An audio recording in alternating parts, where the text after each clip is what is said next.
바치는 예배와 축복, 하나님 기쁘시게 받은 예배와 축복이라 하는 제목으로 말씀을 드리고자 합니다. 여러분이 살아가면서 삶의 어려움들이 참 많으시죠. 여러분의 자신도 또 가정에도 자녀에게도 어려운 문제들이 생길 때 많으시죠. 또 지금 혹 겪고 있는 문제는 없으십니까? 또한 여러분들이 하시는 사업이나 생업이나 직장생활 가운데 어려움과 문제가 없으시나요? 여러분은 이 문제를 풀기 위해서 어떤 노력을 하고 계시고 어떤 지혜를 모으시나요? 하나님께서 우리에게 이 삶의 모든 문제를 풀어주실 분은 우리 하나님인 줄 믿습니다. 우리 하나님이 생사복을 지고 계세요. 그렇다면 우리가 하나님과 우리 사이의 관계가 먼저 회복되어야 우리 삶에 있는 여러 문제들도 회복될 줄 믿습니다. 먼저 우리 하나님과 우리의 관계가 회복되지 않으면 우리의 삶의 문제들도 역시 풀려지지 않는 것입니다. 우리 하나님과 우리의 관계가 회복되기 위해서는 바로 예배가 온전히 회복되어져야 우리의 삶의 문제도 하나님의 은혜를 통해 하나님 주시는 복을 통해서 풀려지게 될 줄 믿습니다. 그래서 사탄은 어쨌든 우리로 하여금 하나님 앞에 온전하게 예배드리지 못하도록, 성도들이 예배 가운데 하나님의 은혜를 체험하지 못하도록, 하나님께 영광을 돌리지 못하도록 예배를 방해하는 것이지요. 그래서 우리가 하나님 앞에 온전하게 예배를 드려야만이 우리가 하나님의 영광을 받을 수 있고 사탄의 괴계를 이겨낼 수 있는 것입니다. 오늘 역대하 1장은 바로 솔로몬의 이야기부터 시작하고 있습니다. 솔로몬이 왕으로 기름 부었고 난 이후에 첫 번째 했던 일이 무엇인가를 기록해 놓고 있는데, 먼저 1절 말씀을 우리 함께 읽어보겠습니다. 다윗의 아들 솔로몬의 왕위가 견고하여 가며 그의 하나님 여호와께서 그와 함께 하사 심히 장대하게 하시니라. 아멘. 다윗의 아들 솔로몬의 왕위가 견고하여 가며 그랬습니다. 다윗은 이제 막 왕으로 즉위했을 뿐인데 다윗의 후손으로 왕이 되었던 바로 솔로몬 왕위가 견고하여 갔던 앞으로 일어날 일들을 미리 기록해 놓고 있죠. 솔로몬의 왕위가 견고해질 거다. 그 이유가 무엇 때문인가? 바로 그의 하나님 여호와께서 솔로몬과 함께하기 때문이다. 하나님이 함께 해주시기 때문에 솔로몬의 왕위가 견고하고 심히 창대하게 되었다는 겁니다. 그렇다면 하나님이 어떻게 함께 해주셨느냐? 바로 그 사실들이 오늘 예배를 통해서 이 하나님이 함께 해주셨다는 증거를 우리에게 보여주고 있는 것입니다. 오늘 세 가지로 우리 한번 생각해 보려고 합니다. 먼저 하나님 앞에 예배를 드린 솔로몬입니다. 우리 2절부터 4절까지 한번 읽어보겠습니다. 솔로몬의 온 이스라엘의 천부장들과 백부장들과 재판관들과 온 이스라엘 방백들과 족장들에게 명령하여 솔로몬이 온 회중과 함께 기브온 산당으로 갔으니 하나님의 회막곡 여호와의 종 모세가 광야에서 지은 것이 거기 있습니다. 다윗이 전에 예루살렘에서 하나님의 궤를 위하여 장막을 쳐두었으므로 그랬습니다. 솔로몬이 왕으로 즉위하고 난 뒤에 제일 처음으로 한 것이 뭐냐? 하나님 앞에 예배를 드린 것입니다. 구약으로 말하면 제사를 드린 것이죠. 솔로몬 혼자 제사를 드린 게 아닙니다. 예배 드린 게 아닙니다. 온 이스라엘의 천부장 1000명의 부하를 거느리는 장수, 100명의 부하를 거스르는 백부장, 그리고 재판관들, 그리고 온 이스라엘의 지방 관리들은 방백들, 그리고 그 부족들의 족장들, 지도자를 명령해서 솔로몬이 이들 온 회중과 함께 어디로 갔습니까? 기브온 산당으로 갔습니다. 기브온 산당은 어떤 곳이 있느냐 하면 하나님의 회막이 있는 곳입니다. 그 하나님 회막이 어떤 회막이냐 하면 여호와의 종 모세가 광야에서 지었던 그 회막이 바로 기브온 산당이 있었습니다. 그리고 다윗이 전에 예루살렘에서 하나님의 궤를 위하여 장막을 터주었다. 법궤는 다윗성에 있었습니다.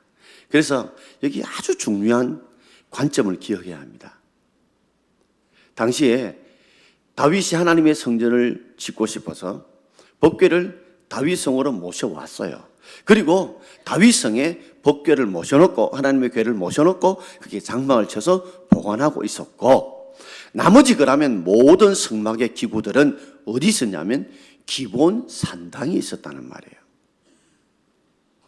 분리되어 있었다는 거, 이것을 우리가 놓치지 말아야 합니다.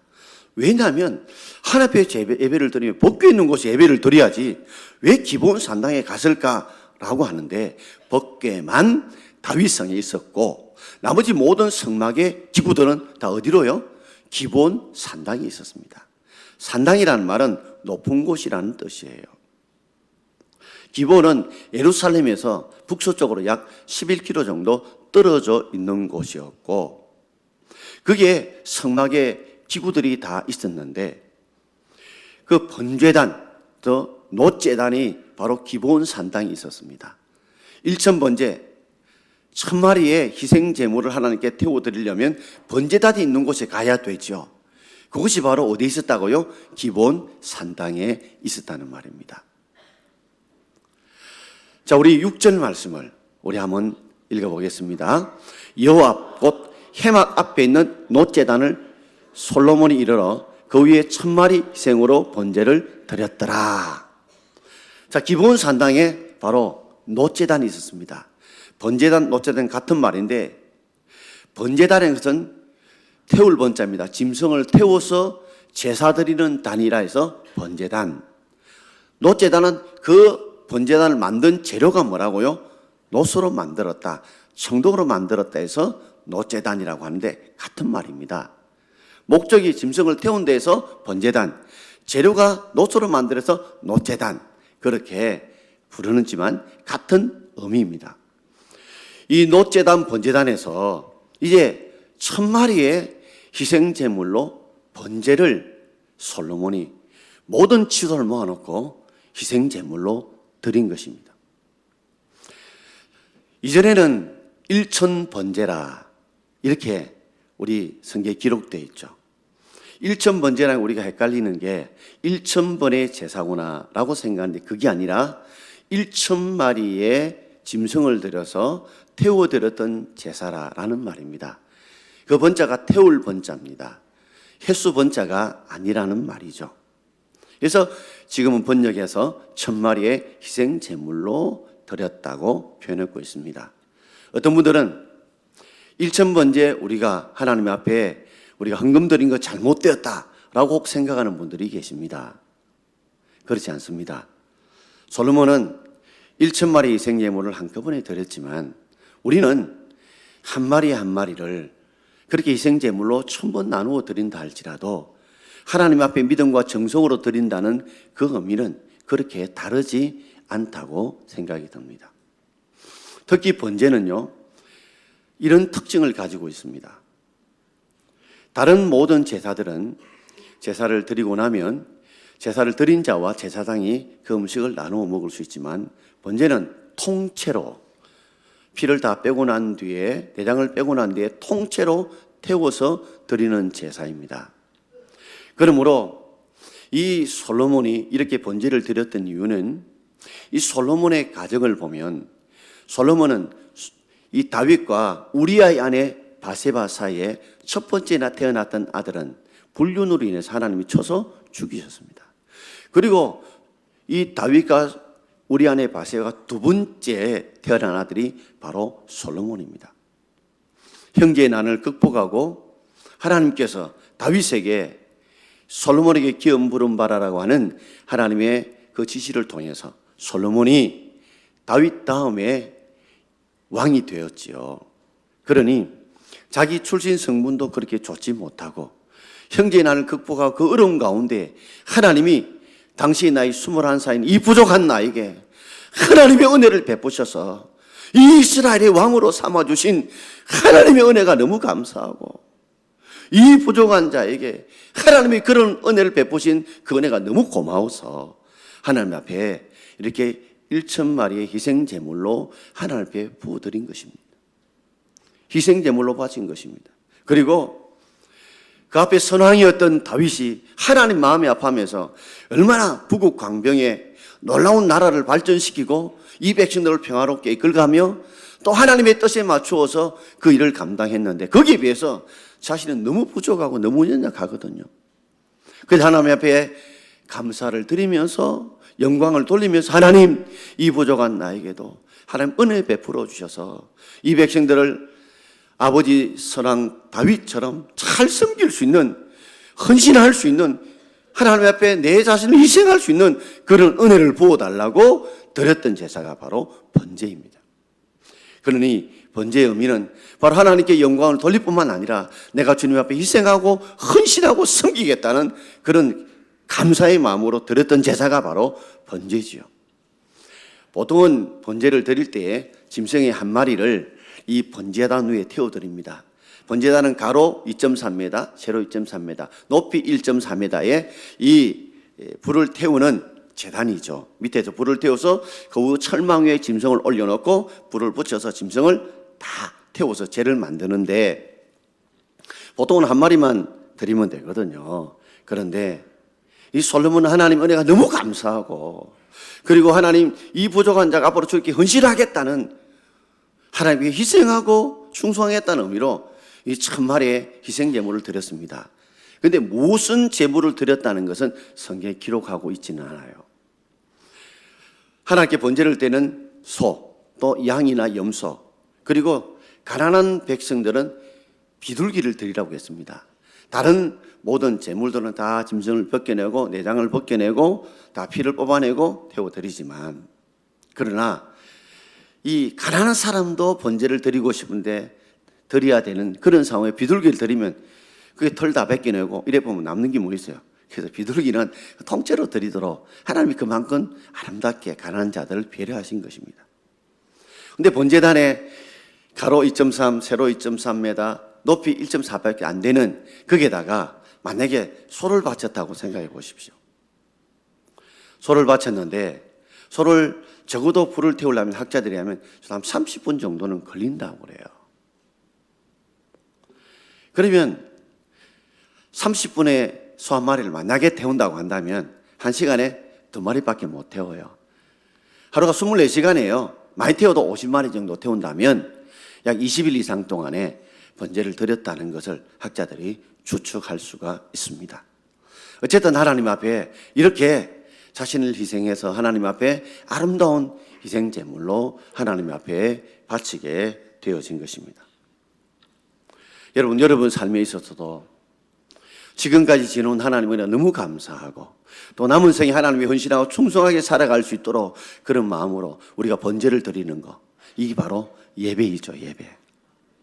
이 예배가 하나님께는 영광이고 감사이고 우리에겐 하나님께 충성과 헌신을 다짐하는 복된 시간이 되기를 바랍니다. 철학자 케르 케고르는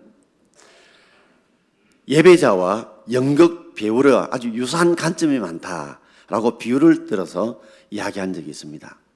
마치 예배자는 연극 배우와 같아서 연극을 하는데 관객은 예수님, 하나님 한 분밖에 안 계신다. 우리가 하나님을 위해서 우리가 연극하는 배우처럼 예배자도 하나님 한 분께만 영광을 돌리는 거죠. 그러면서 예배자의 태도와 자세를 이야기하면서 연극 배우를 비교하면서 한 4가지 정도를 비유했어요. 첫 번째는 연극 배우들이요, 지각하는 법이 없다는 거죠. 여러분, 연극 배우가 지각하면 연극이 되겠습니까? 안 되죠. 그러니 예배자는 지각하지 말아야 된다라고 이야기합니다.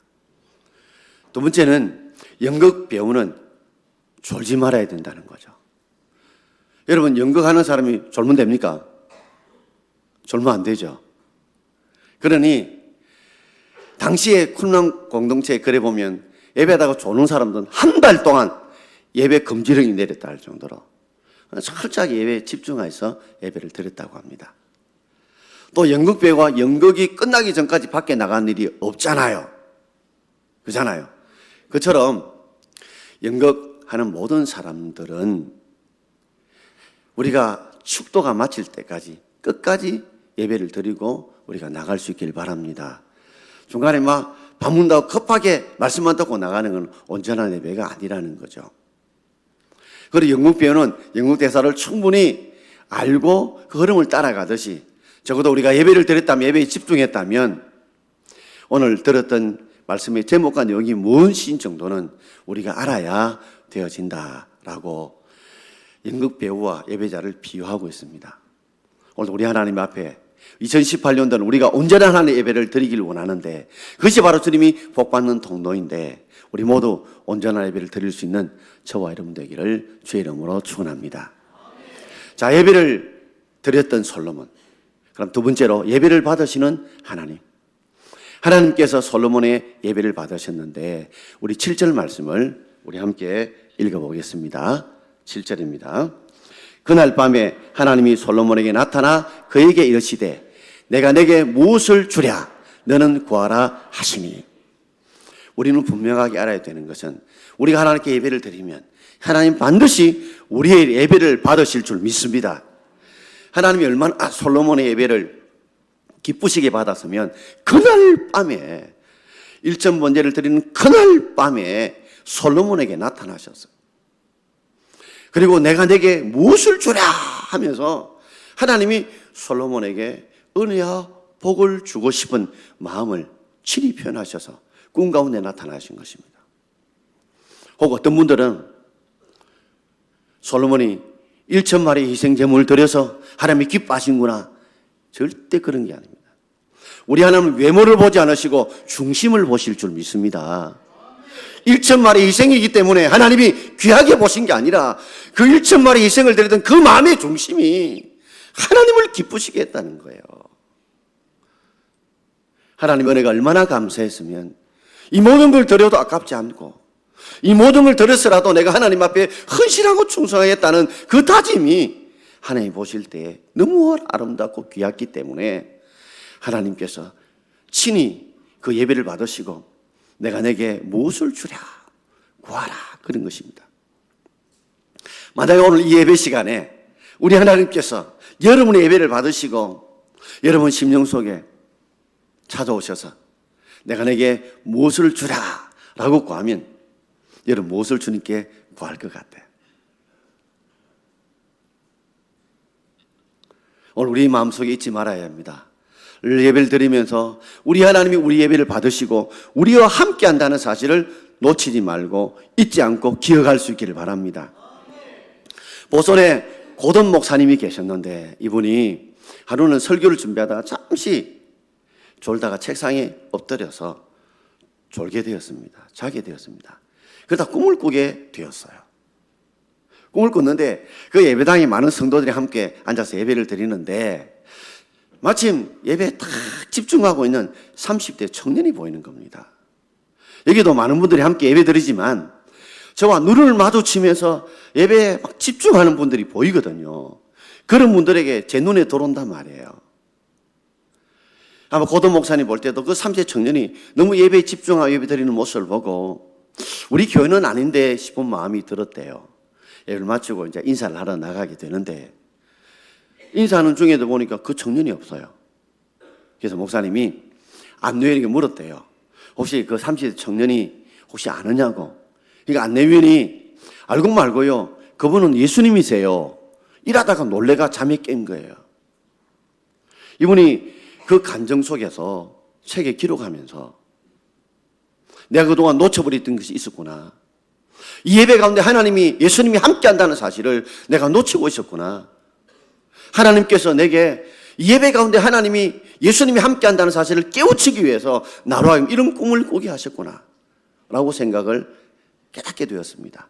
그리고 그는 항상 예배 드릴 때마다 항상 예수님께서 우리의 예배와 함께 하신다 라는 것을 깨닫고 말씀을 전할 때 그의 마음이 더 뜨거워지게 되었고 성도도 그 감정을 듣고 난 뒤에 그들 마음도 찬양을 드릴 때 하나님이 오늘도 함께 하셔서 받으신다. 오늘 예배드리는 모습을 보고 계시고 알고 계시고 다 받으신다는 걸 알고 성도들의 은혜도 달라져서 더 하나님의 교회가 영적으로 수적으로 부흥이 됐다는 겁니다. 오늘 우리가 예배를 기쁘게 드리면 주님 반드시 받으시고 역사하실 줄 믿습니다. 세 번째는 구하는 솔로몬과 주신 하나님입니다. 내가 내게 무엇을 줄까? 구하라 할 때 이제 솔로몬이 이렇게 구하게 되죠. 우리 9절 10절 말씀을 우리 함께 읽어봅시다. 여호와 하나님이여 원하건대 주는 내 아버지 다윗에게 허락하신 것을 이제 굳게 하옵소서. 주께서 나를 땅에 티끌같이 많은 백성의 왕으로 삼으셨사오니 주는 이제 내가 지혜와 지식을 주사 이 백성 앞에서 출입하게 하옵소서. 이렇게 많은 주의 백성은 누가 능히 재판하리까? 원하건대 하면서 솔로몬이 하나님 앞에 그 소원을 꿈 가운데 아뢰입니다. 내 아버지 다윗에게 허락하신 것을 이제 굳게 하옵소서. 다윗 언약이죠. 하나님께서 다윗과 언약을 맺으면서 내가 하나님 마음에 아파요 하나님 말씀대로 지키고 순종하면 너의 대가 끊어지지 않도록, 그 왕위가 끊어지지 않도록 그 가문에 이스라엘 복을 주시겠다고 약속하셨던 이 다윗 약속을 하나님 굳게 하옵소서. 나도 하나님 앞에 이 약속을 대로 순종하며 말씀의 율법을 지키고 살겠사오니 하나님께서 그 약속하신 믿음의 대가 이어질 수 있도록 굳게 해달라고, 약속을 지켜달라는 기도였고, 또 그리고 그는 주께서 나를 땅에 티끌같이 많은 백성들의 왕으로 저를 삼아주셨습니다. 이 부족하고 연약한 나를 삼아주셨는데 이제 하나님 내게 지혜와 지식을 주셔서 이 백성들 앞에서 출입하게 하옵소서. 출입이라니까 우리는 들어갔다 나왔다 한다는 뜻처럼 생각이 드는데 이 원어적인 의미는 공적인 업무를 들어왔다 나갔다며 수행하다라는 의미입니다. 왕으로서 이 백성들을 다스려가는 그 모든 일을 왔다 갔다 하면서 할 때에 이 공적인 일들을 잘 감당할 수 있도록 하나님 내게 지혜를 주십시오. 그 중에 특별히 이렇게 많은 주의 백성을 누가 재판할 수 있겠습니까? 솔로몬 나이가 겨우 21살입니다. 20대 초반이에요. 수많은 삶의 문제가 얽혀져서 재판을 하게 될 때에 그때 정년도 그리 경험도 나이도 어린데 그중에 억울한 사람, 애매하게 고난당하는 사람이 있을까? 그것이 가장 두려운 거예요. 그래서 하나님 내게 지혜와 지식을 주셔서 억울한 사람이 없도록, 애매히 고난당한 사람이 없도록 하나님 백성을 잘 다스려갈 때 특별히 지혜와 지식을 주셔서 이 재판을 잘할 수 있는 은혜와 그 지혜와 지식을 베풀어 달라고 간절히 구하고 있는 것입니다. 그때 하나님께서 주신 하나님이 오늘 11절에 이렇게 말씀하고 있죠. 자, 11절 말씀입니다. 함께 읽어봅시다. 하나님이 솔로몬에게 이르시되 이런 마음이 내게 있어서 부나 재물이나 영광이나 원수의 생명을 구하지 아니하고 오직 내가 내게 다스리게 한 내 백성을 재판하기 위하여 지혜와 지식을 구하였으니. 하나님이 솔로몬을 보시고 이런 마음이 내게 있는 것이 너무 좋다는 거예요. 보통 사람들이 기도하면 어떤 기도를 하냐면 부와 재물과 영광과 나에게 원수되는 자의 생명을 죽여달라고, 멸해달라고, 이런 것들, 자기 중심의 소원들을 구하는데 너는 내게 맡겨진 하나님의 백성들을 어떻게 하면 잘 다스려서 하나님의 뜻대로 다스릴 수 있도록, 억울한 생기지 않도록 재판할 수 있도록 이런 마음을 가지고 하나님께 순종하려는 마음, 먼저 그의 나라와 의를 구하는 마음이 너무 좋더라는 거죠. 하나님의 나라와 의가 무엇입니까? 나라는 바로 하나님의 통치를 말해요. 그 말은 우리에게는 순종이죠. 하나님이 나를 잘 통치해 주셔서 내가 하나님 말씀에 순종함을 구하라는 거예요. 그리고 의가 뭡니까? 하나님의 뜻이죠. 목표죠. 그러니까 우리가 하나님의 말씀대로 통치를 받아 순종해서 하나님의 뜻을, 하나님이 기뻐하는 것을 이루는 삶을 먼저 구해라는 겁니다.